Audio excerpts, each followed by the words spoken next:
et du Fils et du Saint-Esprit. Amen. Le Seigneur soit avec vous. Et avec votre esprit. Bienvenue, chers frères et sœurs, à la célébration de la Sainte Eucharistie en ce dimanche, un dimanche de l'entrée solennelle de notre Seigneur à Jérusalem. Bienvenue à la table du Seigneur. 6 jours avant la fête de Pâques, lorsque le Seigneur fit son entrée à Jérusalem, les enfants allèrent à sa rencontre. Ils tenaient en main des branches de palmier et criaient à pleine voix: Hosanna au plus haut des cieux! Sois béni, toi qui viens, tout rayonnant de bonté. Portes, levez vos frontons, élevez-vous, porte éternelle, qu'il entre le roi de gloire. Qui donc est ce roi de gloire?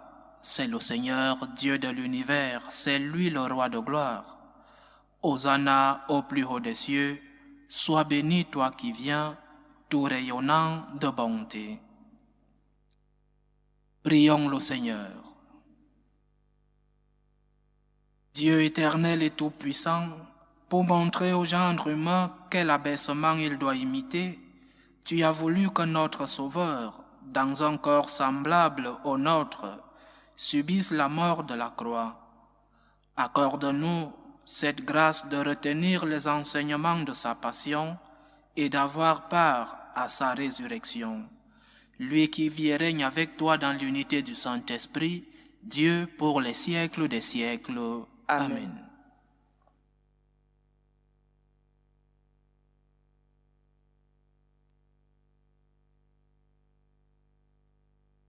Lecture du livre du prophète Isaïe. Le Seigneur, mon Dieu, m'a donné le langage des disciples pour que je puisse d'une parole soutenir celui qui est épuisé. Chaque matin, il éveille mon oreille pour qu'en disciple j'écoute. Le Seigneur, mon Dieu, m'a ouvert l'oreille et moi, je ne suis pas révolté. Je ne me suis pas dérobé. J'ai présenté mon dos à ceux qui me frappaient et mes joues à ceux qui m'arrachaient la barbe. Je n'ai pas caché ma face devant les outrages et les crachats. Le Seigneur, mon Dieu, vient à mon secours. C'est pourquoi je ne suis pas atteint par les outrages. C'est pourquoi j'ai rendu ma face dure comme une pierre. Je sais que je ne serai pas confondu. Parole du Seigneur. Nous rendons grâce à Dieu. Mon Dieu, pourquoi m'as-tu abandonné? Mon Dieu, pourquoi m'as-tu abandonné? Tous ceux qui me voient me bafouent. Ils ricanent et hochent la tête. Ils comptaient sur le Seigneur qui le délivre, qui le sauve puisqu'il est son ami. Mon Dieu, pourquoi m'as-tu abandonné? Oui, des chiens me cernent, une bande de vauriens m'entoure. Ils me percent les mains et les pieds, je peux compter tous mes os. Mon Dieu, pourquoi m'as-tu abandonné? Ils partagent entre eux mes habits, ils tirent au sort mon vêtement. Mais toi, Seigneur, ne sois pas loin. Ô ma force, viens vite à mon aide. Mon Dieu, pourquoi m'as-tu abandonné? Tu m'as répondu, et je proclame ton nom devant mes frères. Je te loue en pleine assemblée.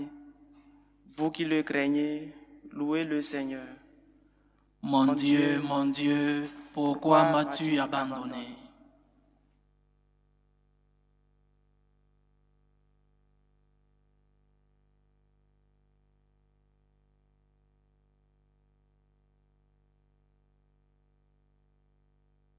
Lecture de la lettre de Saint Paul apôtre aux Philippiens.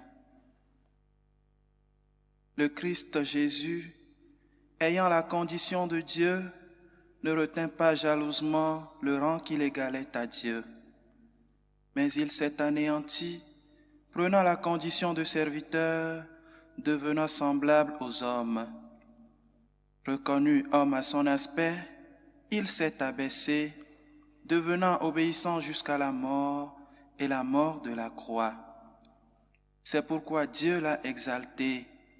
Il l'a doté du nom qui est au-dessus de tout nom, afin qu'au nom de Jésus, tout genou fléchisse au ciel, sur terre et aux enfers, et que toute langue proclame: Jésus-Christ est Seigneur, à la gloire de Dieu le Père. Parole du Seigneur. Nous rendons grâce à Dieu. Gloire et louange à toi, Seigneur Jésus. Pour nous, le Christ est devenu obéissant jusqu'à la mort et la mort de la croix.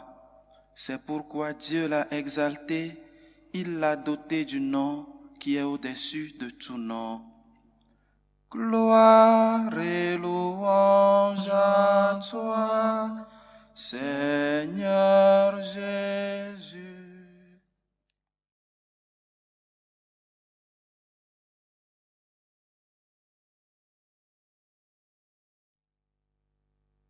Le Seigneur soit avec vous. Et avec Que votre votre esprit. esprit. Passion de notre Seigneur Jésus-Christ selon saint Matthieu. On fit comparaître Jésus devant Pilate, le gouverneur qui l'interrogea. Es-tu le roi des Juifs? Jésus déclara. C'est toi-même qui le dis. Mais, tandis que les grands prêtres et les anciens l'accusaient, il ne répondit rien. Alors Pilate lui dit: Tu n'entends pas tous les témoignages portés contre toi? Mais Jésus ne lui répondit plus un mot, si bien que le gouverneur fut très étonné. Or, à chaque fête, celui-ci avait coutume de relâcher un prisonnier, celui que la foule demandait. Il y avait alors un prisonnier bien connu, nommé Barabbas. Les foules s'étant donc rassemblées, Pilate leur dit: Qui voulez-vous que je vous relâche? Barabbas ou Jésus appelé le Christ? Il savait en effet que c'était par jalousie qu'on avait livré Jésus. Tandis qu'il siégeait au tribunal, sa femme lui fit dire: Ne te mêle pas de l'affaire de ce juste, car aujourd'hui, j'ai beaucoup souffert en songe à cause de lui. Les grands prêtres et les anciens poussèrent les foules à réclamer Barabbas et à faire périr Jésus. Le gouverneur reprit: Lequel des deux voulez-vous que je vous relâche? Ils répondirent: Barabbas. Pilate leur dit: Que ferai-je donc de Jésus appelé le Christ? Ils répondirent tous. Qu'il soit crucifié. Pilate demanda. Quel mal a-t-il donc fait? Il criait encore plus fort. Qu'il soit crucifié. Pilate, voyant que ses efforts ne servaient à rien, sinon à augmenter le tumulte, prit de l'eau et se lava les mains devant la foule en disant: Je suis innocent du sang de cet homme. Cela vous regarde. Tout le peuple répondit: Son sang, qu'il soit sur nous et sur nos enfants. Alors il leur relâcha Barabbas. Quant à Jésus, il le fit flageller et il le livra pour qu'il soit crucifié. Alors les soldats du gouverneur amenèrent Jésus dans la salle du prétoire et rassemblèrent autour de lui toute la garde. Ils lui enlevèrent ses vêtements et le couvrirent d'un manteau rouge. Puis, avec des épines, ils tressèrent une couronne et la posèrent sur sa tête. Ils lui mirent un roseau dans la main droite et, pour se moquer de lui, ils s'agenouillaient devant lui en disant: Salut, roi des Juifs. Et, après avoir craché sur lui, ils prirent le roseau et ils le frappaient à la tête. Quand ils se furent bien moqués de lui, ils lui enlevèrent le manteau, lui remirent ses vêtements et l'amenèrent pour le crucifier. En sortant, ils trouvèrent un nommé Simon, originaire de Cyrène, et ils le réquisitionnèrent pour porter la croix de Jésus. Arrivés en un lieu dit Golgotha, c'est-à-dire lieu du crâne, ils donnèrent à boire à Jésus du vin mêlé de fiel. Il en goûta, mais ne voulut pas boire. Après l'avoir crucifié, ils se partagèrent ses vêtements en tirant au sort, et il restait là, assis à le garder au-dessus de sa tête. Ils placèrent une inscription indiquant le motif de sa condamnation. Celui-ci est Jésus, le roi des Juifs. Alors, on crucifia avec lui 2 bandits, l'un à droite et l'autre à gauche. Les passants l'injuriaient et hochant la tête, ils disaient: Toi qui détruis le sanctuaire et le rebâtis en 3 jours, sauve-toi toi-même si tu es fils de Dieu et descends de la croix.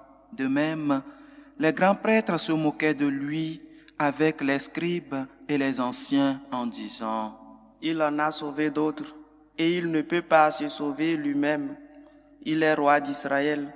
Qu'il descende maintenant de la croix et nous croirons en lui. Il a mis sa confiance en Dieu, que Dieu le livre maintenant, s'il aime. Car il a dit: Je suis le Fils de Dieu. Les bandits crucifiés avec lui l'insultaient de la même manière. À partir de la 6e heure, c'est-à-dire midi, l'obscurité se fit sur toute la terre jusqu'à la 9e heure. Vers la 9e heure, Jésus cria d'une voix forte: Eli, Eli, lema sabachthani. Ce qui veut dire: Mon Dieu, pourquoi m'as-tu abandonné?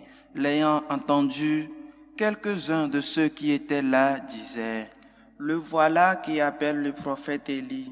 Aussitôt, l'un d'eux courut prendre une éponge qu'il trempa dans une boisson vinaigrée. Il la mit au bout d'un roseau et il lui donnait à boire.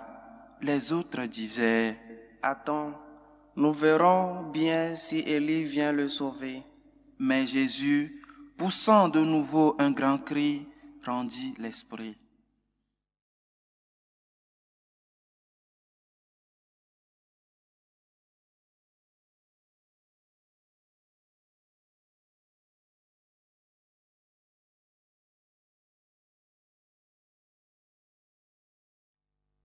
Et voici que le rideau du sanctuaire se déchira en 2, depuis le haut jusqu'en bas.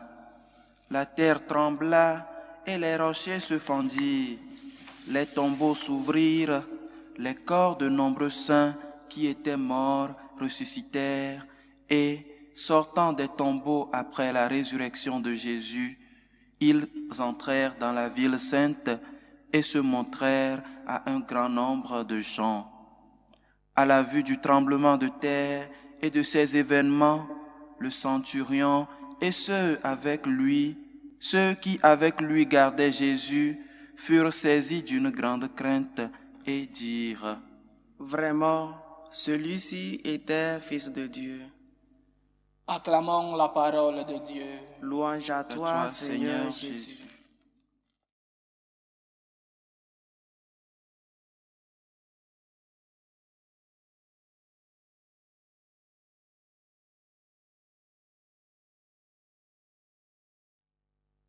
Nous venons d'écouter l'évangile de la passion de notre Seigneur, l'évangile qui nous raconte comment ont été les derniers moments, les dernières heures de Jésus.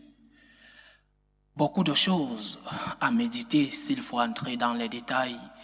Il y a tant de choses, la réponse de Jésus, Pilate et ses questionnements, la mère de Jésus qui l'accompagne, Simon de Cyrène qui vient aider notre Seigneur à porter sa croix, tant de choses à méditer. Mais l'évangile est si long qu'il faut faire une brève méditation. Alors j'aimerais me baser sur l'ensemble de la passion de notre Seigneur. Posons-nous 3 questions. Qu'est-ce qui s'est passé? Pourquoi cela s'est-il passé? Et enfin, que devons-nous faire? Ce qui s'est passé n'a pas été seulement la mort d'un innocent. il y a malheureusement beaucoup d'hommes innocents qui meurent chaque jour entre les mains, par exemple, des dictateurs, de ces tyrans de différents pays, communistes, dictateurs. Il y a des hommes innocents qui meurent entre leurs mains. Il y a des hommes innocents qui meurent simplement entre les mains des criminels, des assassins qui veulent leur enlever leurs biens. Beaucoup d'innocents meurent. Mais là, la mort de notre Seigneur est celle d'un homme innocent. Mais si ce n'était que la mort d'un innocent, on n'en parlerait plus 2000 ans après. On ne parlerait pas de christianisme. Nous ne serions pas ici en train de prier notre Seigneur Jésus-Christ, de méditer sur lui, de célébrer des Eucharisties. Si ce n'était que la mort d'un simple innocent. Ce qui s'est passé, c'est donc ce dont il ne faut pas oublier, c'est que cet homme innocent, Jésus-Christ, cet homme innocent qui est mort, torturé, cet homme était aussi Dieu. Dieu fait homme. Dieu qui se livre au monde des hommes pour l'homme. Dieu qui se laisse tuer volontairement. Dieu qui assume la mort. Dieu par les hommes, entre les mains des hommes pour sauver les hommes. Donc, qu'est-ce qui s'est passé? Ce qui s'est passé, c'est la mort d'un innocent, d'un homme innocent qui est en même temps Dieu. Un homme qui se livre librement pour sauver le coupable. La victime qui sauve le coupable. Dieu fait homme qui meurt entre les mains des hommes. C'est cela la réponse à la première question que nous nous posons. Qu'est-ce qui s'est passé? Dieu fait homme, meurt entre les mains des hommes. Et pourquoi? Deuxième question. Pourquoi Dieu, qui a pris notre chair, accepte librement de se faire torturer, de se faire couronner d'épines pour sauver l'homme? Pourquoi le fait-il? Il le fait par amour pour les hommes. Il le fait parce qu'il nous a tant aimés. Il vient pour nous sauver, pour nous délivrer de nos péchés, de nos misères. Pas parce qu'il est un masochiste. Il aimait tant la douleur qu'il se laisse torturer. Le Seigneur se livre volontairement pour nous sauver, pour nous libérer de nos misères, pour nous laver de nos péchés. Et c'est cela la deuxième réponse.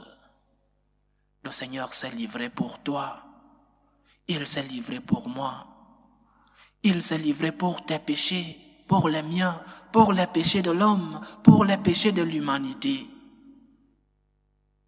Et quand nous nous rendons compte en profondeur ce que cela signifie, que le Tout-Puissant, le Créateur de tout l'univers, le Créateur de toutes les galaxies, le Créateur de tout ce que nous pouvons voir et ce que nous ne pouvons pas voir, quand nous nous rendons compte que le Créateur de tout cela se fait homme pour sauver l'homme, si cela est déjà un motif d'admiration, c'est encore plus si nous nous rendons compte que ce Créateur qui s'est fait homme meurt entre les mains des hommes pour sauver l'homme, et il meurt en demandant pardon. Il meurt en pardonnant. Il meurt en promettant la vie.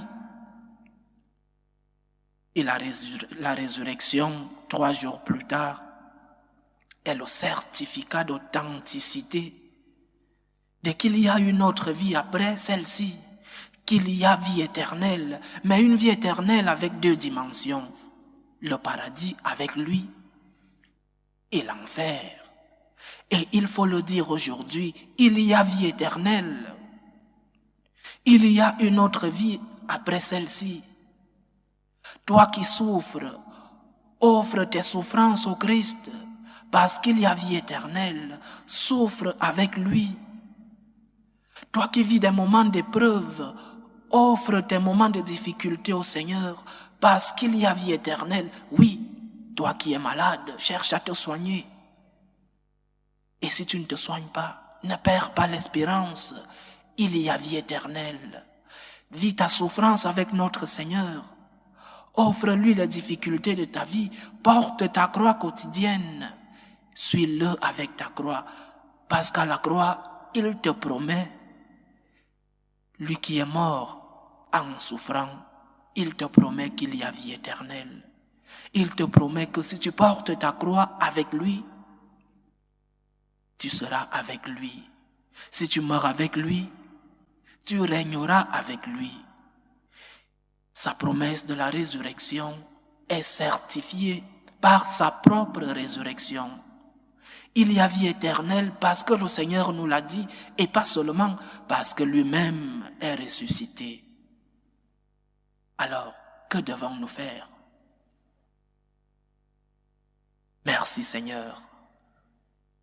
Merci pour ton incarnation. Merci pour avoir pris notre chair. Merci pour nous avoir enseigné. Merci pour avoir épousé notre nature humaine.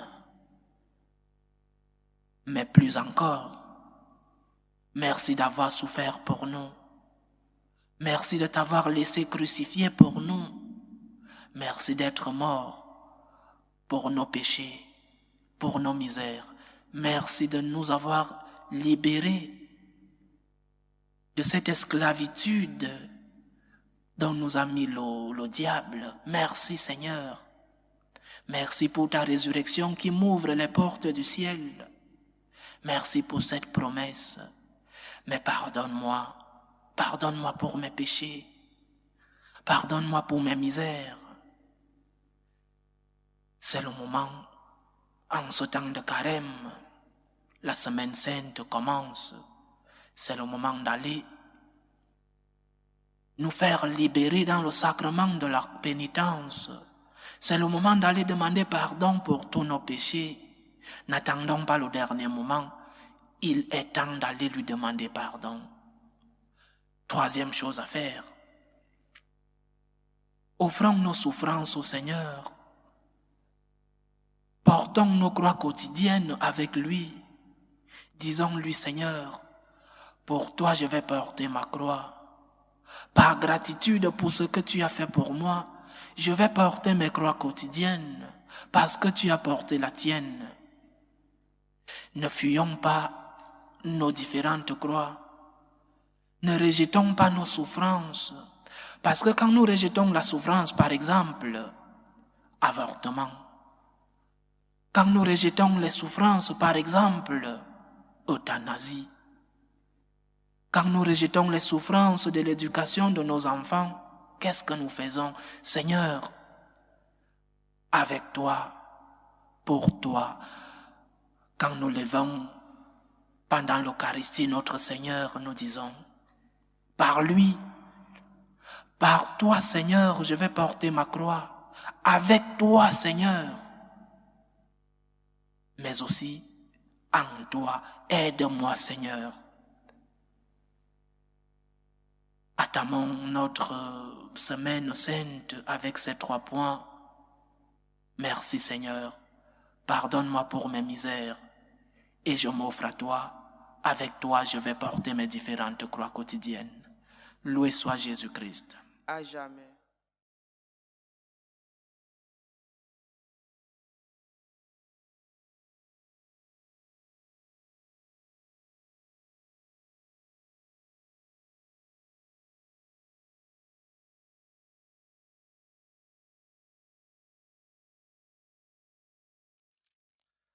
Professons ensemble notre foi. Je crois en Dieu le Père Tout-Puissant, Créateur du ciel et de la terre, et en Jésus-Christ, son Fils unique, notre Seigneur, qui a été conçu du Saint-Esprit, est né de la Vierge Marie, a souffert sous Ponce Pilate, a été crucifié, est mort, a été enseveli, est descendu aux enfers, le troisième jour est ressuscité des morts, est monté aux cieux, est assis à la droite de Dieu le Père Tout-Puissant, d'où il viendra juger les vivants et les morts. Je crois en l'Esprit Saint, à la Sainte Église catholique, à la communion des saints, à la rémission des péchés, à la résurrection de la chair et à la vie éternelle. Amen. Dieu écoute volontiers ceux qui s'approchent de lui avec humilité. Présentons-lui avec confiance nos humbles prières. Pour la Sainte Église de Dieu, pour le pape, les évêques et les prêtres, prions le Seigneur. Seigneur, écoute et prends pitié. Prions le Seigneur pour la paix dans le monde, pour que finissent les différentes tensions entre les peuples. Prions le Seigneur. Seigneur, écoute et prends pitié. Prions le Seigneur pour tous ceux qui vivent des épreuves difficiles de la vie, pour tous ceux qui sont dans la détresse. Prions pour les malades, pour les familles divisées, pour tous ceux-là qui nous demandent des prières, pour que Dieu lui-même soit leur réconfort. Prions le Seigneur. Seigneur, écoute et prends pitié. Prions le Seigneur pour nous tous ici rassemblés et pour tous ceux qui nous suivent à travers ce canal, pour que le Seigneur lui-même nous donne la grâce et la force de pouvoir porter nos croix quotidiennes. Prions le Seigneur. Seigneur, écoute et prends pitié. À tes fidèles, Seigneur, tends une main secourable, qu'ils te cherchent de tout cœur et voient exaucer leur juste demande. Par Jésus-Christ, ton Fils, notre Seigneur, qui vit et règne avec toi dans l'unité du Saint-Esprit, Dieu pour les siècles des siècles. Amen.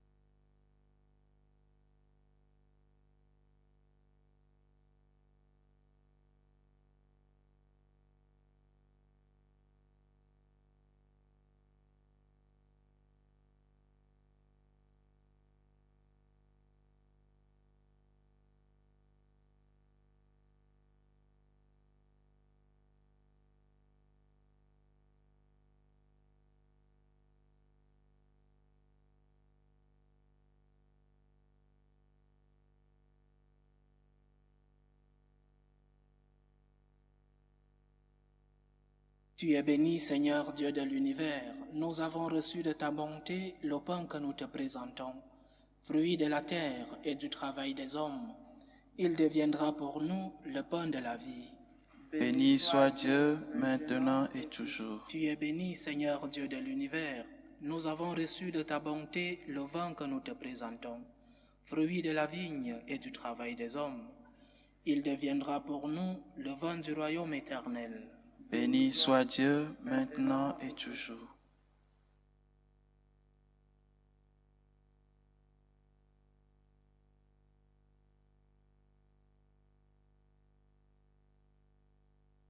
Prions ensemble, chers frères et sœurs, au moment d'offrir le sacrifice de toute l'Église. Pour la gloire de Dieu et le salut du monde. Souviens-toi, Seigneur, de la passion de ton Fils. Ne tarde pas à nous réconcilier avec lui. Il est vrai que nous n'avons pas mérité ton pardon, mais nous comptons sur ta miséricorde et sur la grâce du sacrifice de Jésus. Lui qui vit et règne avec toi dans l'unité du Saint-Esprit, Dieu pour les siècles des siècles.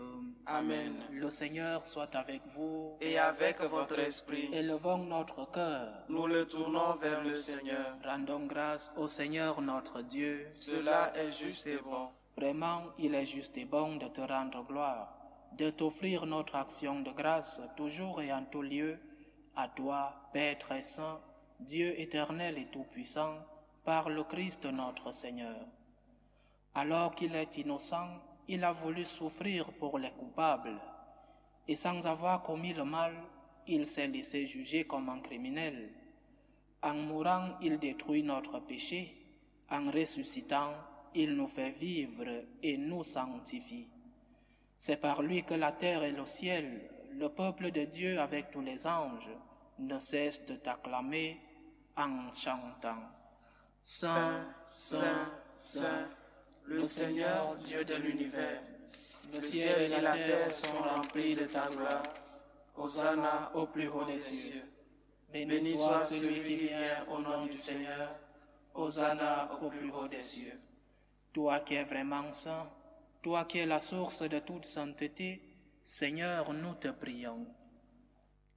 Sanctifie ces offrandes en répandant sur elles ton esprit, qu'elles deviennent pour nous le corps et le sang de Jésus le Christ, notre Seigneur.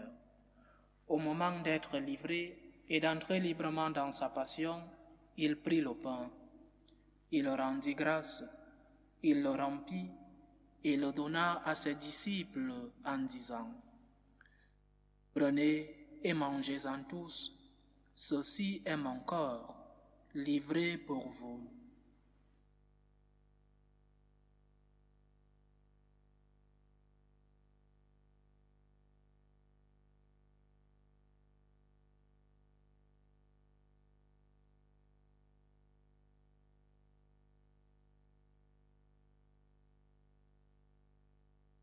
De même, après le repas, il prit la coupe. De nouveau, il rendit grâce et la donna à ses disciples en disant : « Prenez et buvez-en tous, car ceci est la coupe de mon sang, le sang de l'alliance nouvelle et éternelle, qui sera versé pour vous et pour la multitude en rémission des péchés. Vous ferez cela en mémoire de moi. »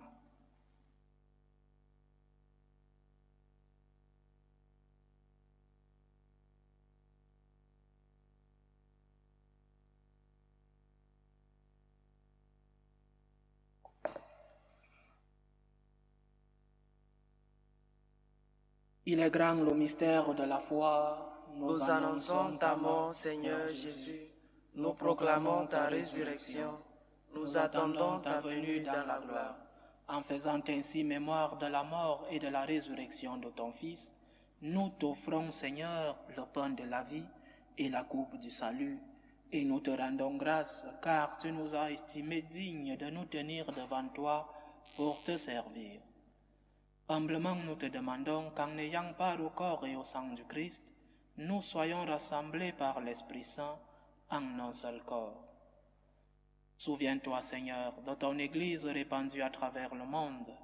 Fais-la grandir dans ta charité, avec le pape François, notre évêque Carlos et tous ceux qui ont la charge de ton peuple. Souviens-toi aussi de nos frères et sœurs qui se sont endormis dans l'espérance de la résurrection, et de tous les hommes qui ont quitté cette vie. Reçois-les dans ta lumière auprès de toi. Sur nous tous, enfin, nous implorons ta bonté. Permets qu'avec la Vierge Marie, la bienheureuse Mère de Dieu, avec Saint Joseph, son époux, les apôtres et tous les saints qui ont fait ta joie au long des âges, nous ayons part à la vie éternelle et que nous chantions ta louange et ta gloire par ton Fils Jésus le Christ.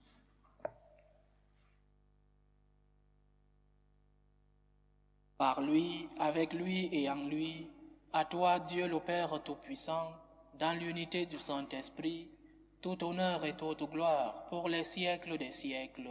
Amen. Comme nous l'avons appris du Sauveur et selon son commandement, nous osons dire : Notre Père qui es aux cieux, que ton nom soit sanctifié, que ton règne vienne, que ta volonté soit faite sur la terre comme au ciel. Donne-nous aujourd'hui notre pain de ce jour. Pardonne-nous nos offenses, comme nous pardonnons aussi à ceux qui nous ont offensés. Et ne nous laisse pas entrer en tentation, mais délivre-nous du mal. Délivre-nous de tout mal, Seigneur, et donne la paix à notre temps. Soutenus par ta miséricorde, nous serons libérés de tout péché, à l'abri de toute épreuve. nous qui attendons que se réalise cette bienheureuse espérance, l'avènement de Jésus-Christ, notre Sauveur. Car c'est à toi qu'appartiennent Le règne, la puissance et la gloire pour les siècles des siècles. Seigneur Jésus-Christ, tu as dit à tes apôtres, « Je vous laisse la paix, je vous donne ma paix. » Ne regarde pas nos péchés, mais la foi de ton Église. Pour que ta volonté s'accomplisse, donne-lui toujours cette paix et conduis-la vers l'unité parfaite. Toi qui vis et règnes pour les siècles des siècles. Amen. Que la paix du Seigneur soit toujours avec vous. Et avec votre esprit. Dans la charité du Christ, donnez-vous la paix.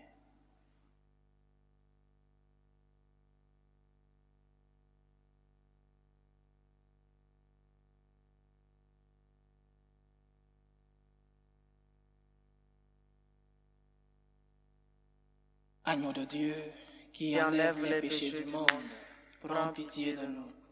Agneau de Dieu, qui enlève les péchés du monde, prends pitié de nous. Agneau de Dieu, qui enlève les péchés du monde, donne-nous la paix.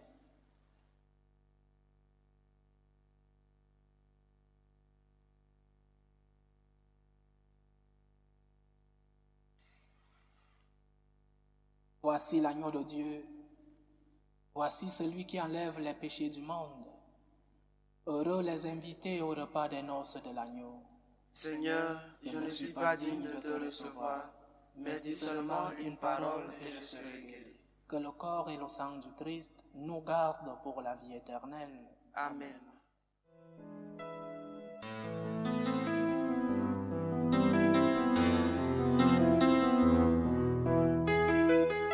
Communion spirituelle. Mon Jésus, je crois en votre présence dans le très saint sacrement. Je vous aime plus que toute chose, et je désire que vous veniez dans mon âme. Je ne puis maintenant vous recevoir sacramentellement dans mon cœur. Venez-y au moins spirituellement.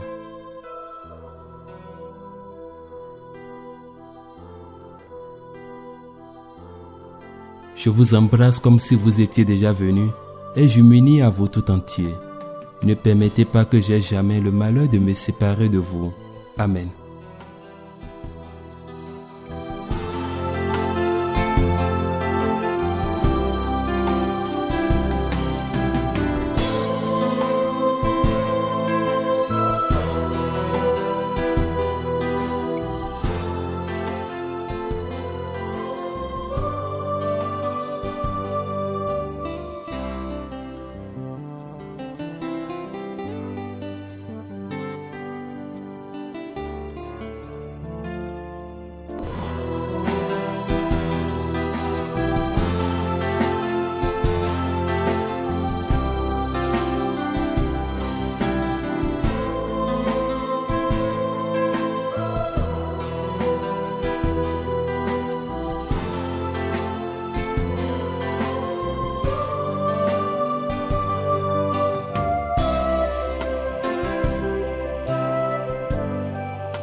Achevons notre prière.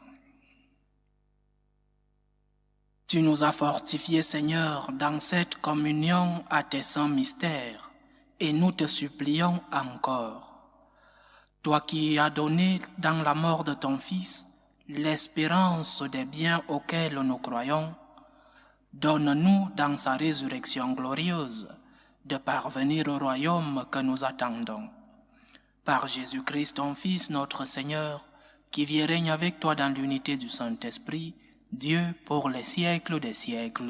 Amen. Le Seigneur soit avec vous. Et avec votre esprit. Que Dieu Tout-Puissant vous bénisse, le Père, le Fils et le Saint-Esprit. Amen. Allez dans la paix du Christ. Nous rendons grâce à Dieu. Salut ô Reine, Mère de miséricorde, notre vie, notre douceur, notre espérance, salut.